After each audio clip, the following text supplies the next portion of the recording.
AA Beyond Belief is a podcast by, for, and about people who have found a secular path to sobriety in Alcoholics Anonymous.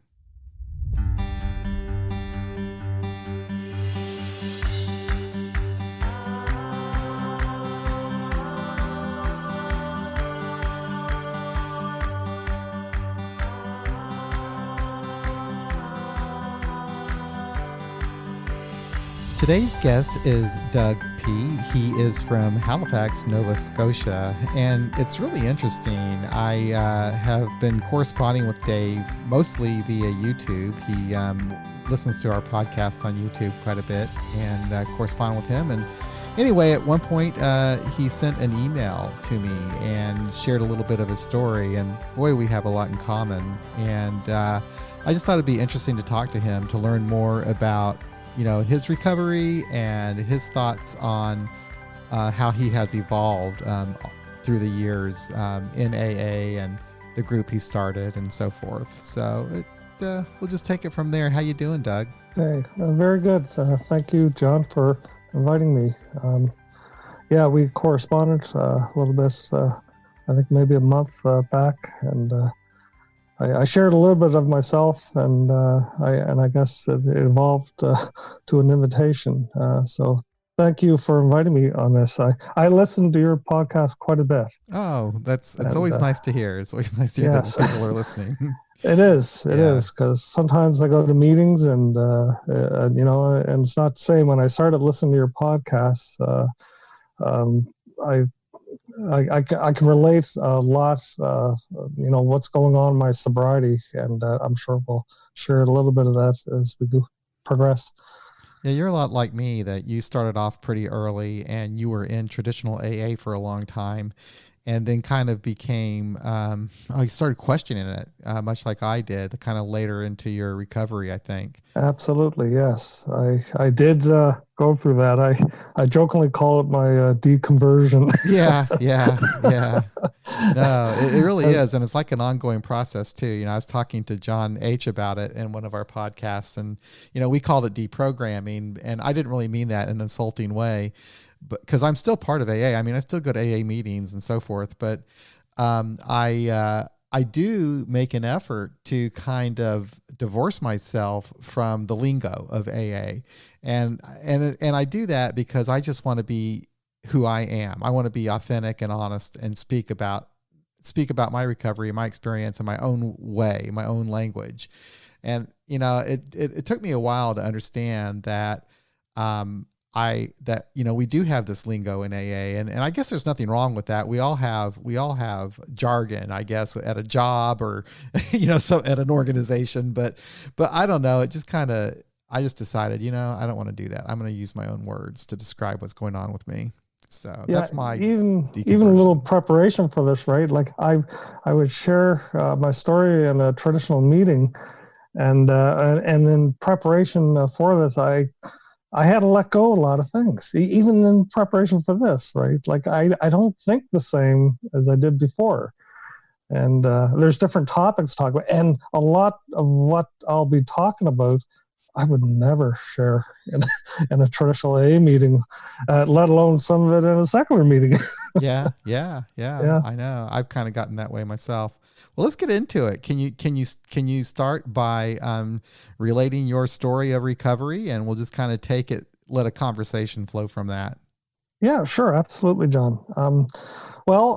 I did mention I've been sober for 27 years. Actually, it was about 3 weeks ago I celebrated my 27th year in AA. Thank you.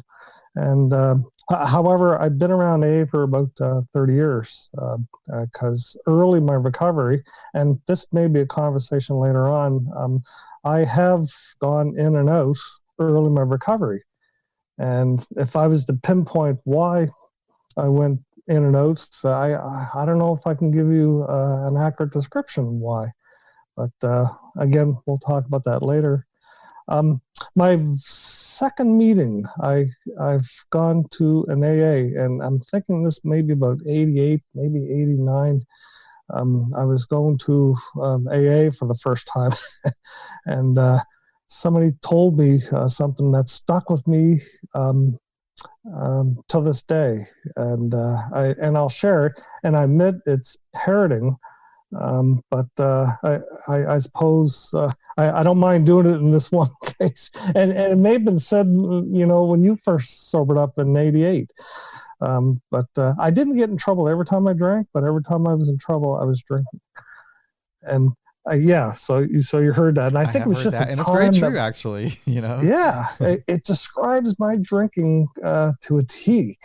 I had a lot of fun with drinking, and but it's just those fun times began to disappear, and some of the realism began to appear, and they weren't always positive; they were negative. Um, but the other thing this gentleman told me was that, and I think in one of your podcasts you described the binary thinking we get into, and I know this is binary. You said you're either pregnant or you're not. Right. Yep. You That's what either they used to have it always or you tell me at don't. my old home group. They used to always say that. Yes. Yeah. And if you got it, and it's gonna get worse. And absolutely, and I you know what I still believe that today, because things did change early in my recovery. Not in recovery, but in my drinking, and especially the period when I was going back and forth and going in and out. Things did get worse for me. My absenteeism from work began to get really bad, and and this is probably some of the earlier problems that I was having. Blackouts and absenteeism really dominated my early problems with drinking. I was a no-show for a lot of birthdays and funerals and graduation, family events, and but then it evolved to different things. I was incapable of holding down my own place. I was renting apartments at the time, and I had no money to pay the rent. It was either problems, that I was getting between jobs, or it was a problem that I would. It came to a point at one point where I was spending money that had to go to bills and keeping shelter over my home, and I threw it to alcohol. Yeah. Yeah. I did And too. I relate. yeah, and my parents came by to bail me out one time, and because I told them I lost money, and I don't know where it went. I told them I went in the garbage, and I spent a day or two in the garbage. It literally happened. I did lose my rent, and they came by to help me, and they gave me a big wad of cash, and as soon as I saw that wad of cash, I didn't pay what I should have paid. I went out and I drank again, and that just continued on and on and on. I eventually got in some legal problems, and you mentioned the DUI in your story. I didn't get processed through DUI, but I did get caught once. I was asleep behind the wheel, but I was near home. Yep. That was one of my DUIs. They gave me a DUI for that. Yeah. I was passed out in my car, and the cops came by, and the lights of the flashlights woke me up, and yeah, I got a DUI for that because I was actually in possession of my keys while in the car. Oh my gosh! Well, a very different thing happened to me, which it's probably bad looking back at it today. But I was so close to home, and I had some friends that come out to see what was going on, and he let me go. And just as long as I was put to sleep and not behind the wheels, and I guess I learned later the keys were given to somebody else, and I didn't go through a legal process of a DUI. However, I did get processed through some legal problems for drunkenness. I did get charged for drunkenness on more than one occasion, and what did increase over time, I was being incarcerated quite a bit in the latter part of my drinking. It was just foolish things. I'd never have enough money for a cab to get home, or I don't know. It's just endless, and I was getting incarcerated quite a bit from the police. And probably the last, I wouldn't say the second last time, I began to get in problems with the medical side of things. I was hospitalized for suicide, and I was being treated for depression. and that was in year 1992. And anyway, and my boss come to visit me, and my family came to visit me that morning. And when I woke up, I woke up to many things, but that was one life-changing moment. When I woke up, and I said, "Oh my gosh, what am I doing here? This is getting worse." I did say that to myself. This is getting worse. And however, I did go my first treatment in 1992, and it was very 12-step based, and there was a lot of speakers came in from AA, and that's what got me in an AA from that point on. What was your first impression of AA? My first impression of AA, that's a good question. I didn't know what to make of it. I did like the stories that they shared. I can relate a lot. It definitely wasn't negative, and I knew I was with the right people that time. And so it was easier integration for me to go to meetings, I guess. Yeah, it wasn't that like it was the same for me. I mean, the only thing that surprised me at my first meeting was I didn't have any idea that there was anything to do with God at the meeting. So when they closed the meeting with the Lord's Prayer, I felt kind of uncomfortable. But other than that, the people and when they shared their stories made me feel very, very comfortable and at home. I really felt like I was in the right place. And it did inspire me and give me some hope that things would get better. So that was my first impression. Yeah, exactly. I'll share a little bit of that too. I was uncomfortable with some of the procedures, and at the time, yeah, every meeting was a smoking meeting. They held hands. It was the Lord's Prayer at the end, and it was God and the steps that got them sober. And I bought it. I didn't resist that. I bought that, but I was still a distance from that, right? Because my first few years of in recovery, I didn't have a sponsor. I didn't do the steps, and I would go to the meetings, and there was no sponsors, no steps, all meetings. Yep. You know what? I think that's really more common than not. Yeah, I really think do. so too. Yeah. But I think it was my third year. I wanted to try these steps that everybody was talking about. I'm thinking I didn't feel like an alcoholic until I've done these steps, and everybody was talking about. I think that kind of touches on the conformity, right? I was going to these meetings all this time, and they're all talking about steps and how it enlightened them. And I said, well, why don't I have that enlightenment, right? And so I got a sponsor. It was probably about 3 years of being sober, and I wanted to get a sponsor so I can do the steps. And looking back now, it wasn't a life-changing moment for me that everybody shares in meetings, but it was a process. I did it, and that was it. And I stood at the end of it, doing it all, and I said, "Okay, well, what is it? What's the big miracle that's going to happen?" And that wasn't my experience. I don't know. Did you have the experience when you did the process? After I did step 5, that I did feel like some relief from that. I felt like I learned something about myself from that experience. So that was good. And it did give me kind of like a tool to use later in life as, anything would come up in life. I could do an inventory and figure out what was going on and what my reactions were. So in that sense, it was helpful. But no, the steps themselves, especially the way that we worked them at our group, they weren't necessarily transformative because the steps, as I know them now, really are just a description of the experience that I was having. And it was the experience that I was having that was transformative, not reading and doing steps with sponsors and so forth. No, absolutely. I can relate. Yeah.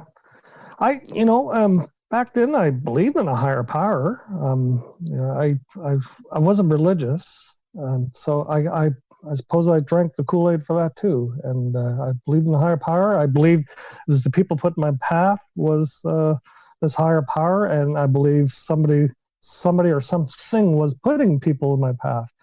And so it's just like a chess game, and there's somebody out there that they're putting people in my life, giving me these options to think about, where my recovery's going. Well, you've probably heard me say that I think I bought into it, but I think for me, I was, I don't know if I actually really believed what I was saying, because I came into the program and I didn't really think of myself as an atheist, but I had no belief in a God. And I was very uncomfortable with people speaking openly about a belief in God and praying together. That was stuff that made me very uncomfortable because it wasn't from my experience. But I started talking like, I started talking like everybody else. And whether or not I believed it or not, I really don't know. But I was doing all those things. I was praying and so forth. And I think I just buried any doubts that I had. Yes, absolutely. I can relate to, we eventually learn what got the heads nodding after a while. And that was definitely my experience. And so I would never go as far as saying I had a religious God in my life, but I would always call it a higher power. And I knew how to gain acceptance with people in the meeting, and knew what to say. Now, of course, today I don't believe a lot of that anymore. That's part of what's exiting my program today, or if you can call it that. I'll share when I went back out in '93. I went in treatment in '92, and I went back out in '93. And my first life-changing moment was when I came back to AA. And I think that was important for me to share, because I really don't know what made me go back out. And I don't know. And at the time, I wasn't doing the steps. And I suppose a lot of people argue and say, well, if you did the steps, then, you wouldn't have had that problem. But when I started looking around, I knew there was many people with sobriety that didn't work this. And I also met people that had, in their first years of sobriety, and they'd done the steps. I had the sponsor, and they went out. I found that was always in the back of my head. I found that it didn't matter what happened, whether you did the steps or you didn't. It's just people early in recovery eventually have gone back out for whatever reason. And to pinpoint that, even in my own experience, I'm not sure what it was, other than I was in the wrong place at the wrong time. My second life-changing moment, but going back to the first, I realized that everything that was happening negative in my life always had some connection to alcohol, no matter what was happening. And I especially learned that because I had 9 months of abstinence. And when I went back out, I discovered, okay, I'm just doing the same thing over again. And some of the same things happened again. And they were negative. They weren't positive anymore. And I realized that, okay, there's a connection to the drinking. Having that abstinence and then going back out kind of opened my mind. Did you have that experience when you stopped drinking, or was it just a legal or problem with the family that? Well, I think with me, I definitely was motivated to not drink. I mean, because I was just frightened with the legal problems that I had and what my life had become. And I was very fortunate that I just ended up in a group where there were a lot of people that were my age, so we could run around together and do things together. And that was really, if there's anything about AA that was transformative for me, it was that, because prior to that, prior to getting into AA, I really didn't have friends that I ran around with. I mean, I might go out and drink with somebody once in a while, but mostly I just went out by myself. I'd go out to a bar and I'd drink by myself. And I had kind of a really lonely, solitary life. So that was kind of good for me to have that experience of, just kind of bonding with people that were all kind of doing the same thing together. And it was kind of nice because, outside the meetings, you don't really talk about, I don't think anybody was ever talking about God or anything outside the meetings. It was just, that's during, true. Yeah. I can relate. Yeah. Yeah. Yeah. It was only in the meeting, where you had to suit up, showed up, and right. Isn't that weird? These are some of the things you had to talk about in there, but outside, yeah, outside you're just normal. You're having coffee, talking about stuff. Absolutely. Yeah. It's almost like you're at work and you had to perform with a policy or something like that, right? Yeah. So you actually had a period of time when you actually left AA and stopped going to meetings, but maintained your sobriety too. Absolutely, yes. I'll share briefly what happened. I was in Ontario at the time, and some thoughts began to come in my head, and I don't know where it began, and I don't know where it ended. But I came to a point where I realized that, hey, everybody seems to parrot everybody. Like there were things I've been hearing over and over again, and for a number of years, and I've been through a number of provinces due to my work. And boy, this message is clear and seemed to be a unified message in a number of provinces. I also had an experience. I'll kind of go back in time a little bit. I was in another province and I was at a roundup, and I heard our speaker by the name of Scott Redmond. He's passed on. I don't know if you heard. He was popular in the 90s in the tape cassettes. And I did hear a story, and I was on a committee, and we recommended him, and he did come down and he spoke. And at that time, I was in like year 12, maybe, my sobriety, and he shared something that made me think. And near the end of this, no, not the end, at the beginning of this talk, he shared that, if we had a disaster like a hurricane or a plane crash, or something like that, we attribute the miracle to the survivors, and we have no mention of others that perish or what happened. And that stuck with me, and I don't know why that stuck with me. And I looking back now, I wondered, was he part of an early secular group, in the Southern California area or something like that? I don't know. But I began questioning everything. From that point on, I began questioning a lot of things. Every belief went on the table. Yeah. I had that experience too. That was pretty amazing. That was a really cool period, actually, when I did that. Everything was on the table. Everything was up for debate. I had to decide what I really believed. Yeah, exactly. Like I began sitting in meetings, and I discover, we're giving credit to things that deserve no credit.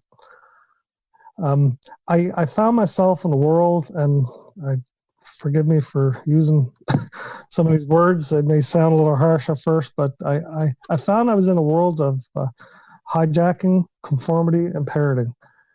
And what I mean by hijacking is if you got shot 9 times, and the person lives through it, and I recently heard this on a podcast, not an AA one, but another one. The credit would go to God, and we wouldn't give the credit to the surgeon or the natural healing that was going on, or just the nature of the body itself. And I find when I sit in meetings, we give credit to things, that from an initial point of view, if before going to AA, that I would not normally do that. But since I've been sitting in meetings for many years, yes, of course you give the credit for the steps or God or, whatever, for a number of things that are happening. If I got a job or, it wasn't based on, or getting sober. It wasn't based on anything, that I was doing for myself. It was based on the other things that you're getting from the fellowship. And I wasn't. I began questioning things like this more and more. And when I ride back to Nova Scotia, this is like year 18 of my sobriety.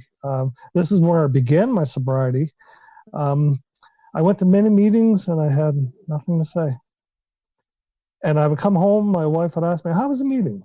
She'd always ask me that just for a conversation. And I said, "It's a good meeting. I have nothing to share." "Did you talk?" No, I didn't.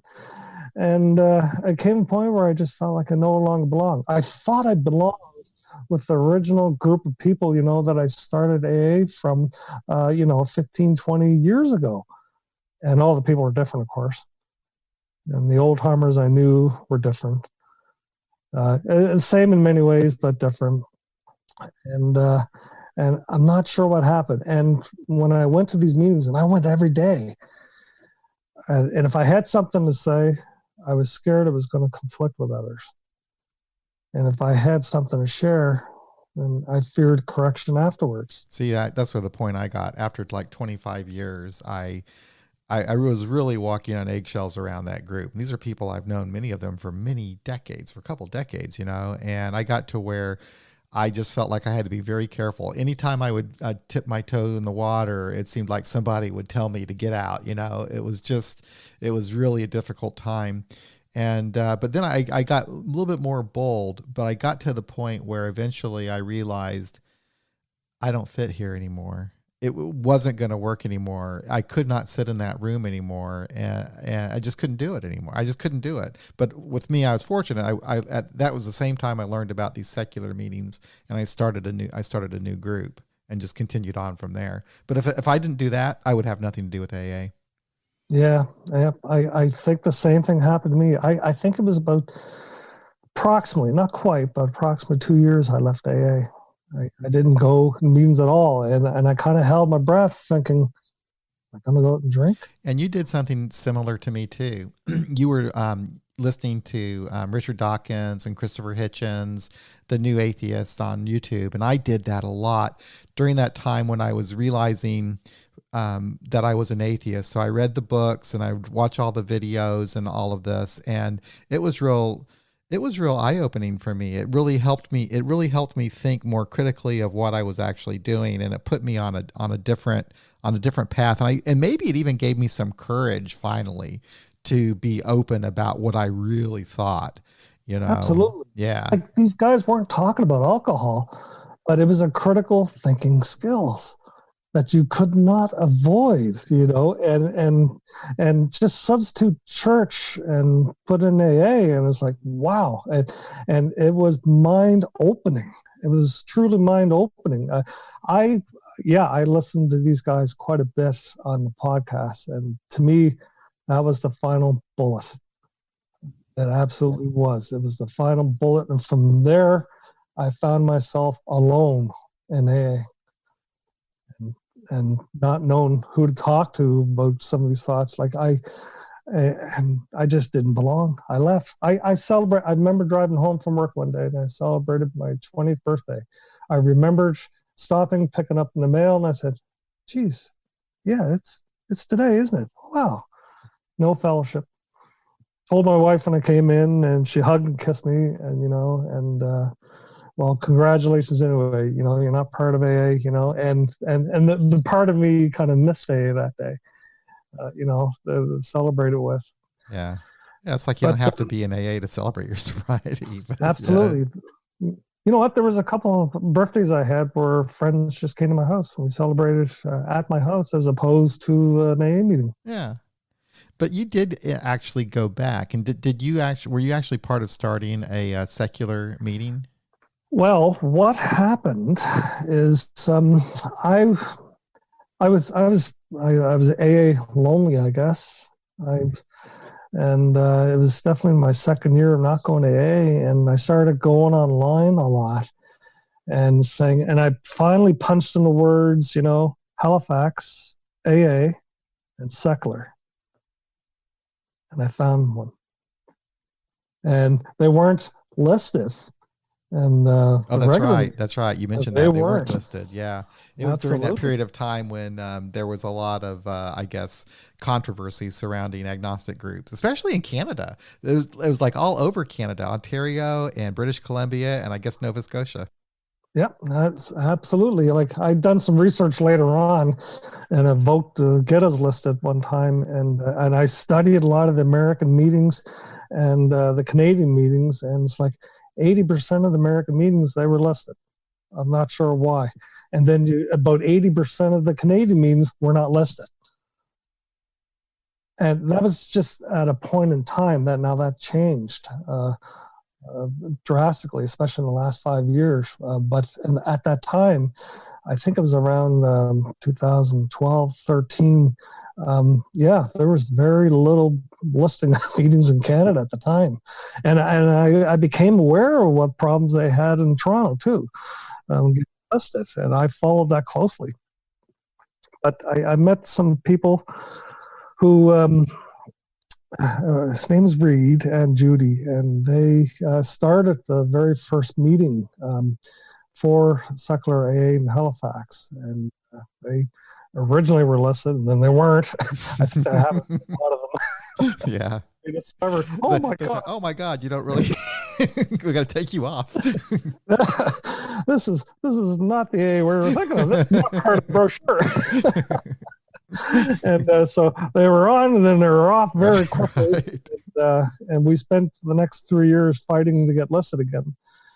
And so I became part of the group, and I started going A again, and also it reinvigorated my zest for the program and what it means to me, that and the flexibility it has. Like if we can just change the word God or just put a big X through the steps, then why can't we do that with other aspects of our program? Why do we have to follow this rigid program, that's outlined in the book, if not in the meetings? But like yourself, I went to talk with other people how they did stuff, stuff like that. It was never the same. No, it never was the same. Never was. That was a new revelation for me. Yeah. But that's I And had the same experience though after I started our group here in Kansas City, the We Agnostics group.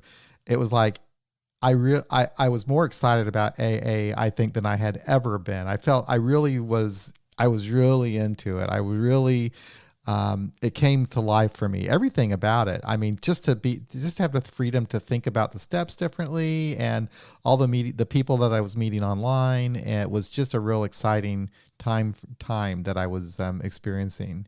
yes, Um, no, I I'm would not sure agree. if I'm quite still there though, mentally, where I'm at Yeah, today. You yeah, know, at that would that level of describe me excitement. well. Yeah, But I'm the same. Yeah, because there's a lot I dropped in the last few 3 or 4 or 5 years. Um, you know, um, I will talk about my I would call the third life changing moment in AA. And I mentioned that in email I sent to you was mhm. John H's talk in Yeah, Toronto. when you met him in Toronto. I will never forget that as long as I'm in AA or as long as I live. And I mentioned to you it was the first time that I heard somebody spoke like that about the steps. One thing my sponsor, original sponsor, who's long past as well, he instilled in me was the concept of service. And if there was anything more that I was doing than the program or staying sober or hanging out with people, it was service. I've been part of service for many years. Not looking for a pat in the back. It's just that was just the kind of guy that I was. We had to keep things going, and there was no, there's no thanks for what you did. You just had to do it, and that was it. And that was his attitude, and that was the attitude he instilled in me. But when I went to these meetings, we'd always talk about a concept or tradition. No one ever spoke negative about them. Right, right.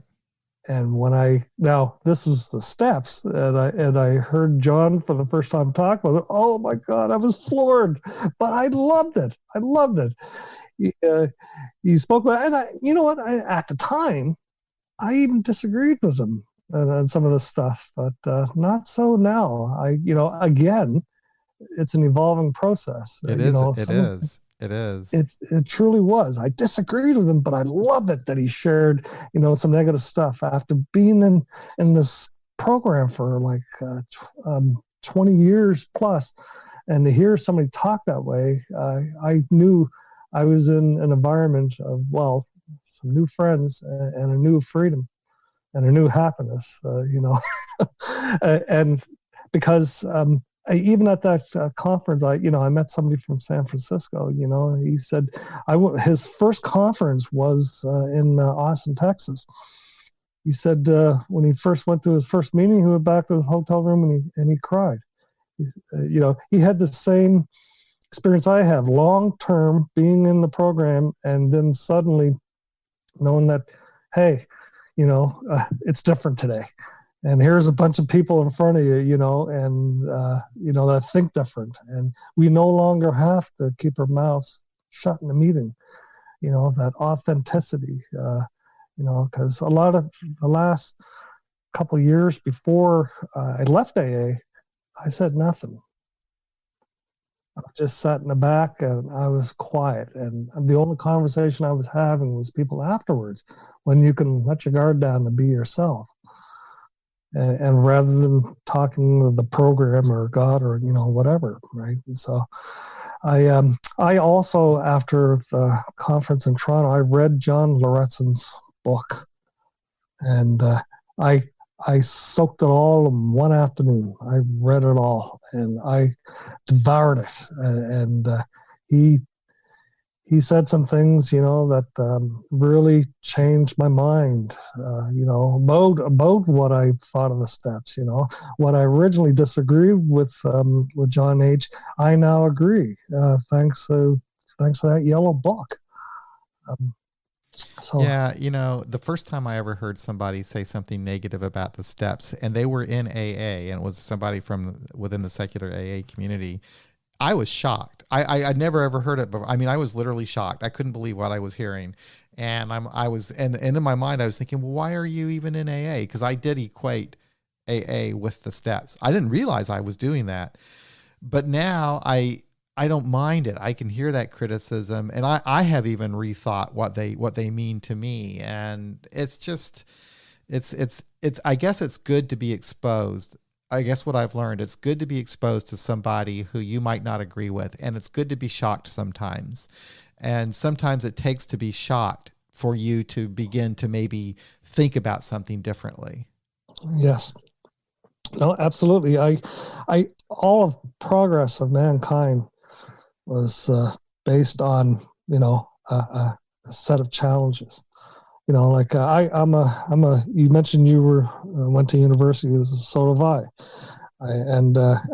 I worked in the chemistry department, and on the Friday afternoons, we would sit there and we would listen to somebody's thesis, or somebody they're going to put an article in a journal. And I will never forget my first time. This guy presented something, and it seemed like all the professors were all over him. And it's like, well, no, they're going to put their name on this journal. they're going to be challenged on some of these ideas that they're going to present, right? And we have to look at all these angles, And I feel AA lacks that. I think we just sit there and we say, well, this is good, this is great, and you hear it for 20 years, and so what really stands out, and just like you mentioned, if somebody says something negative, like, wow, yeah, that grabs my attention, or if you just spoke about it in a positive manner, then I'd probably miss all the words. But it's also freeing to, I do feel like I've been freed from dogma. I truly can. I'm free from all of that. I don't have to think like that. I don't have to believe that. And if somebody throws crap at me like that, like someone says, you need to do this step or that step, I just let it slide off my back. It doesn't even apply to me. I'm okay with that. But I'm not necessarily anti steps either. I see that they have a place for a lot of people, and hell, I've been in AA for 30, I'm going on 32 years. And so they're kind of ingrained in me anyway. I can't get them out. One thing that John gets pissed off at me about, John H., because he hates the steps, has nothing to do with them, but he writes out his experience, and I can look at his experience and say, well, that's this That's step right. and that step and Yeah, that. yeah. I'm the same way. I look at everything.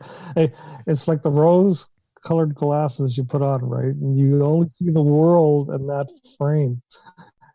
I do Yeah, as well. true. It's only our own experience. It's how we look at the world and how we look at the steps. So I did start a group, and that was after I went to the conference Okay. in Oh, Toronto, interesting. After the 2018 conference. after the 2018 conference. And it was no disrespect to the original group. I love these guys and gals.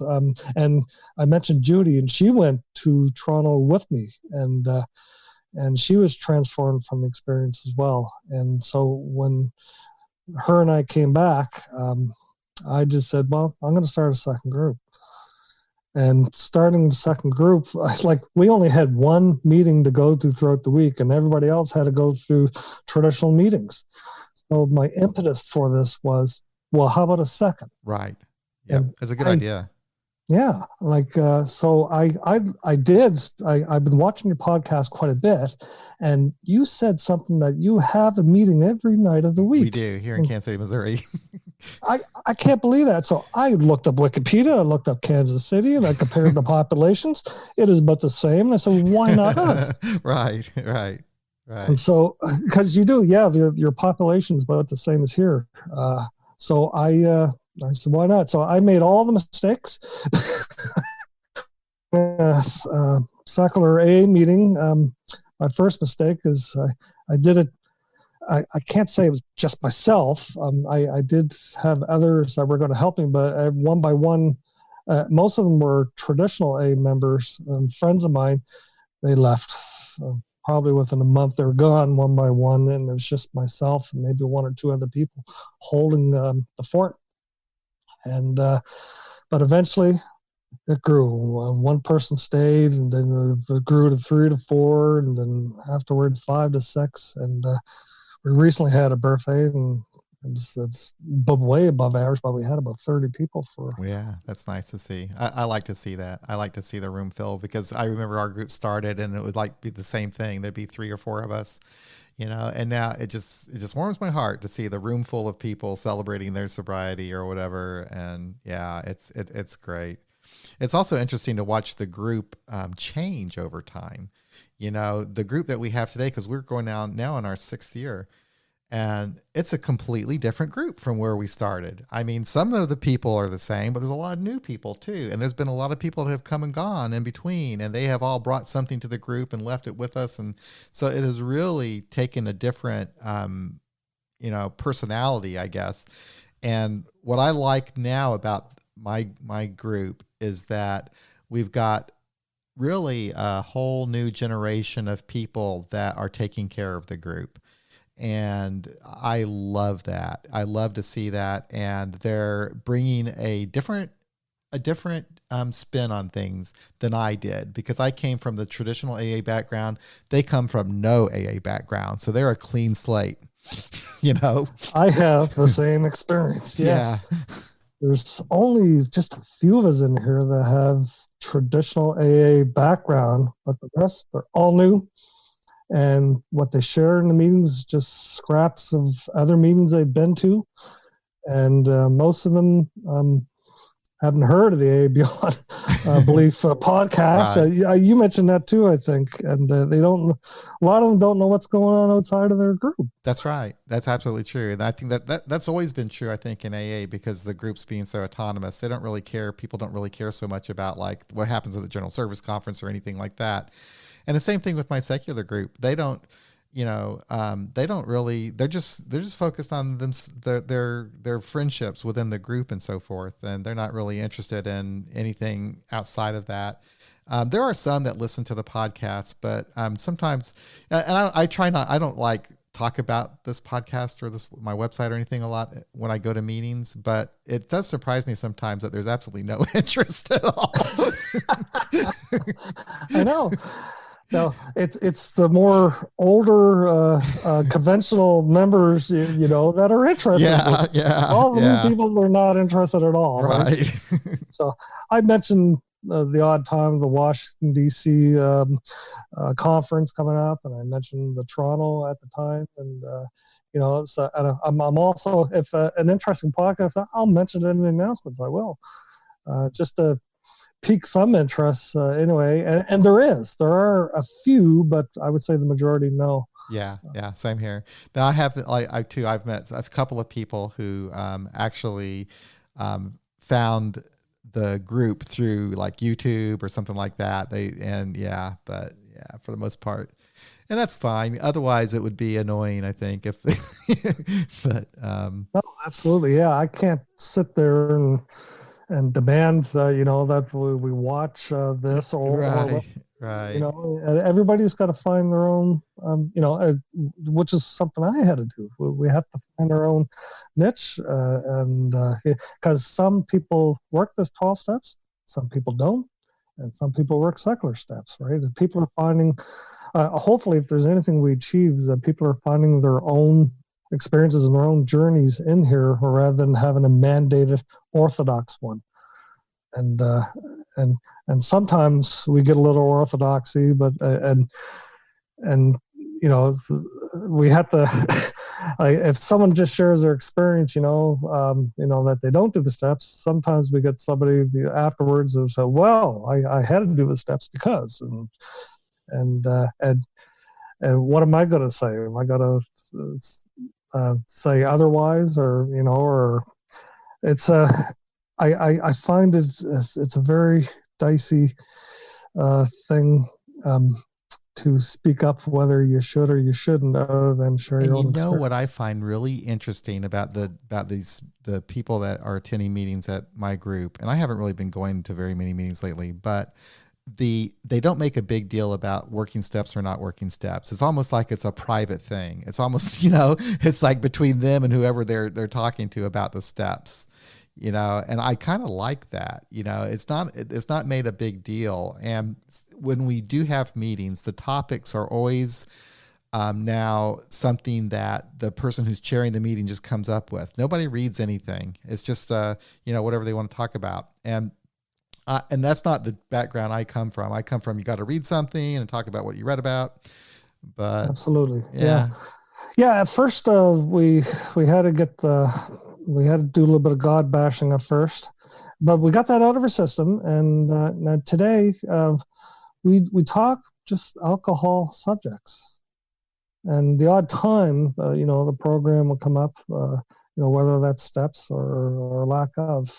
But well, what I like is we do have a freer atmosphere, to share other ideas, which is what I was looking for a yeah. long time. Yeah, people can be a lot more honest about things. I mean, at some groups, you feel the pressure to conform, that you wouldn't necessarily say that you don't work the steps or whatever, and you'd be afraid to because you're going to be offending people. Whereas here, and people say, yeah, I don't really work the steps, I don't do that, and that's fine.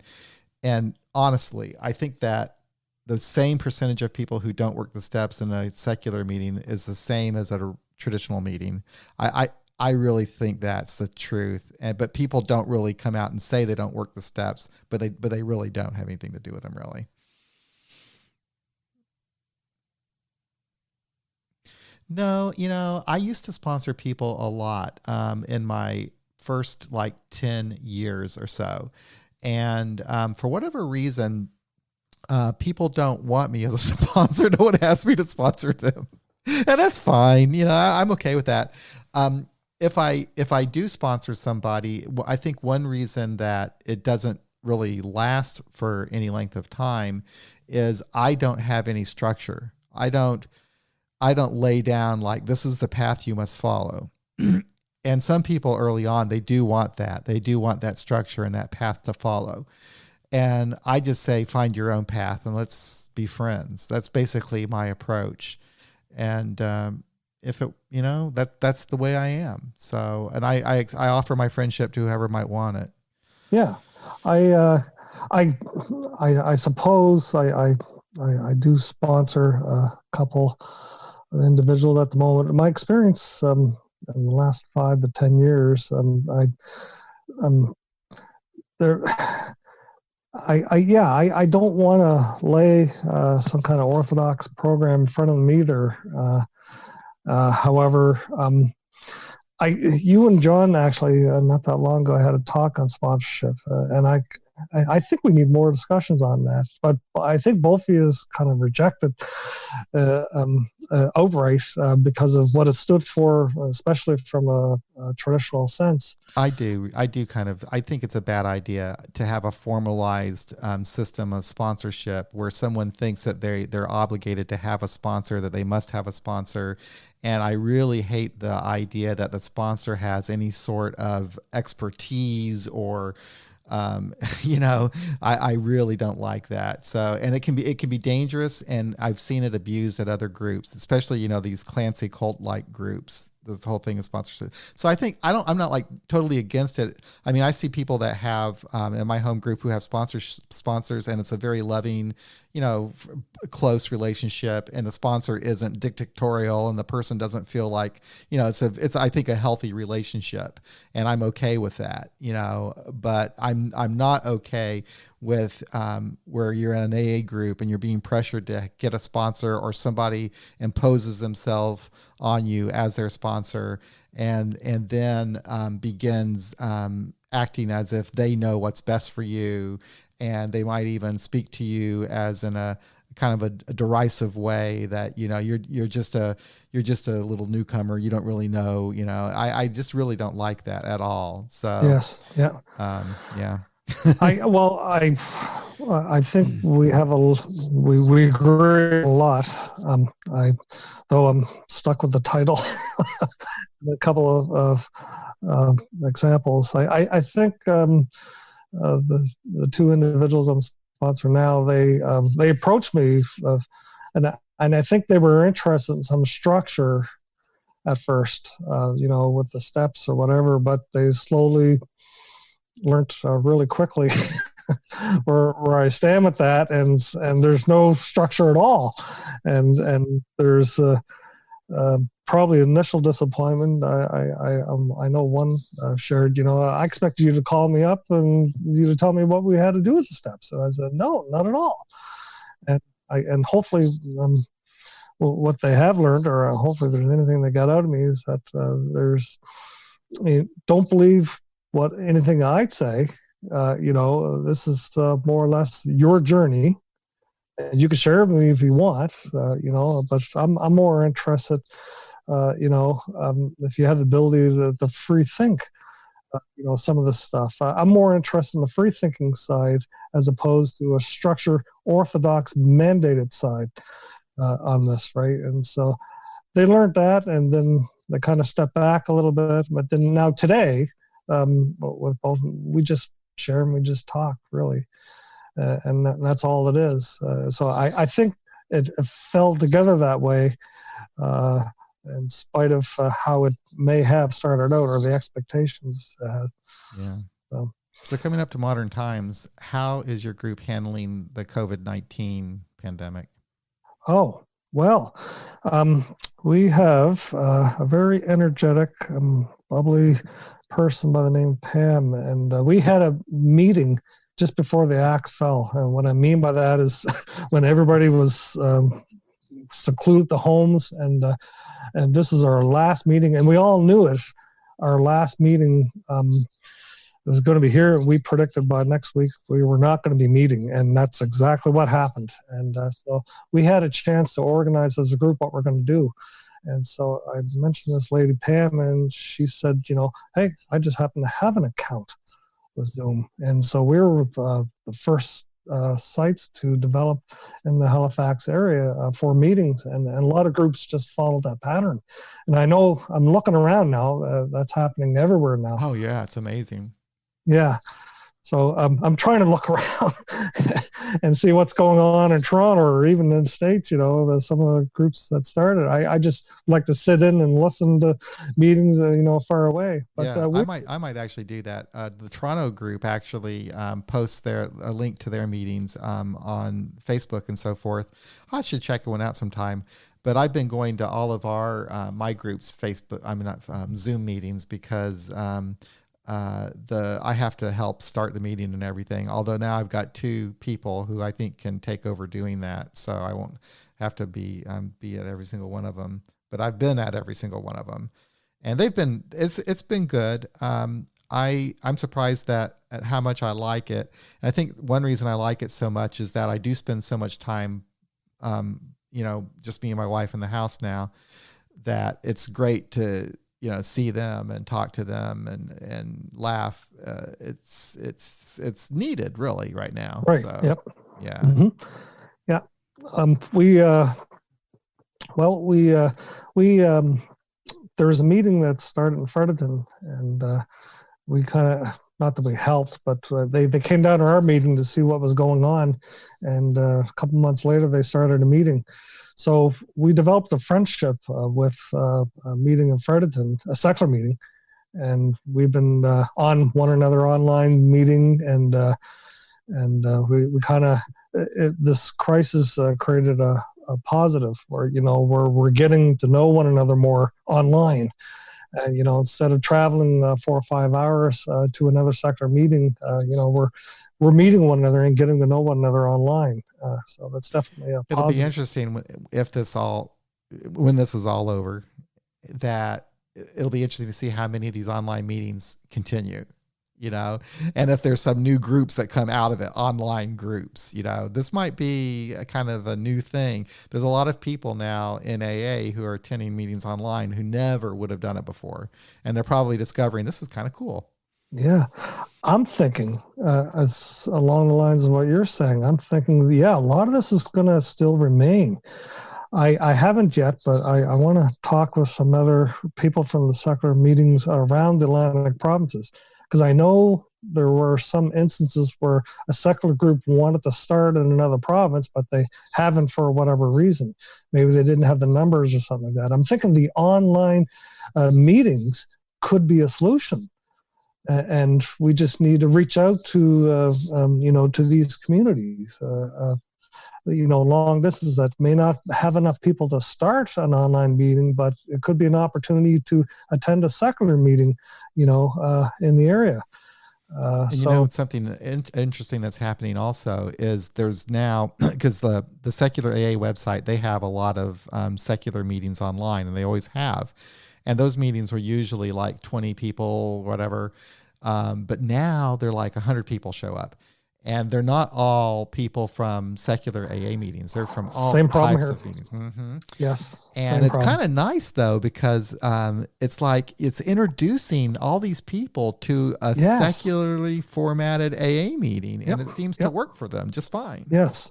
Yeah. There's definitely positives and negatives in this, but that's definitely the positive. More people are going to get exposed to secular AA, right? Yeah, and you wonder if there's going to be some of these people who have a traditional background, whether they believe a believer in God or not, are going to say, I kind of like having a meeting that starts without having to read how it works and without having to pray all the time. I kind of like that. Yes, that's right. That's right.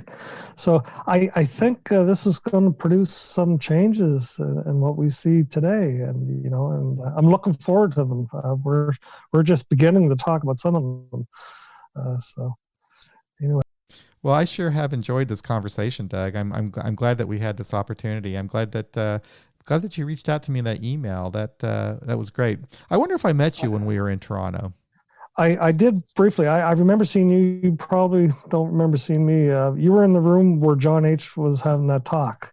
Were you not? You were recording, right? Because you played around with it.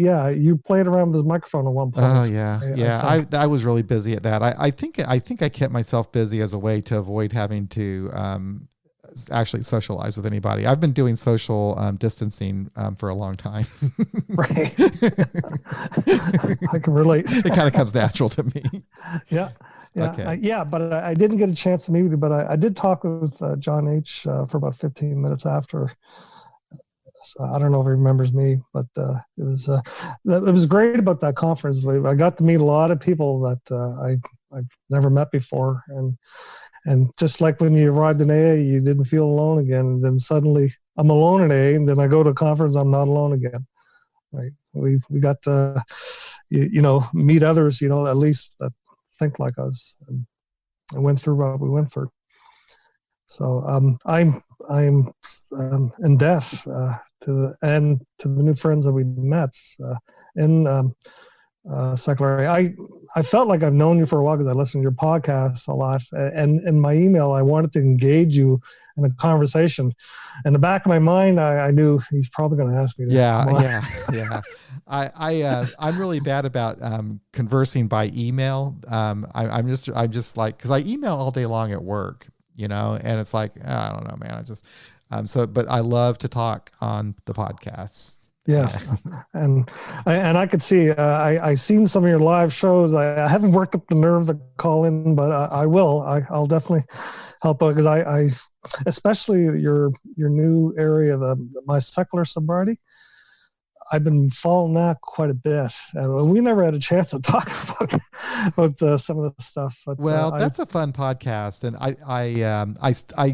I started that because I wanted to be able to talk about things that I don't necessarily talk about on this podcast, because this podcast is so closely aligned with AA and a secular interpretation of AA. And I wanted to talk about recovery writ large and all kinds of different ways of recovery and all kinds of different things to recover from, and just to do that. But I always have to bring that AA part with me, but I really try to tamper that down on that particular podcast. And I also like on that podcast, I don't have to be anonymous, because I'm really not speaking as an AA member on that podcast. So, and I like not having to be anonymous. That's one thing I've really changed my, I'm not as a big fan of anonymity as I was before, but I still practice it within AA out of respect for that tradition. I do that, but that's right. I kind of follow along, but you gave a talk on anonymity at one point, and I again, it was another experience. I never thought of it in that angle, and when you let it sit with me for a week or two, it's like, yeah, I agree. A lot of people disagreed with me on that, and that's fine. I disagreed with myself at one time, so I'm gonna.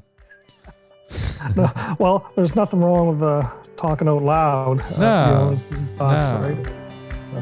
So that's another episode of AA Beyond Belief, the podcast. Thank you so much for listening, and thank you, Doug, for talking with me. It was a lot of fun. Thank you for having me. For those of you who would like to support our site and podcast, you can do so by visiting our website and clicking on the donate button. You can also go to our Patreon page at patreon.com/AA Beyond Belief, and you can make recurring contributions. And if you can't, that's okay. We just do this for the fun of it. We're not trying to make any money. So anyway, thank you for listening, everybody. This is John S. signing off.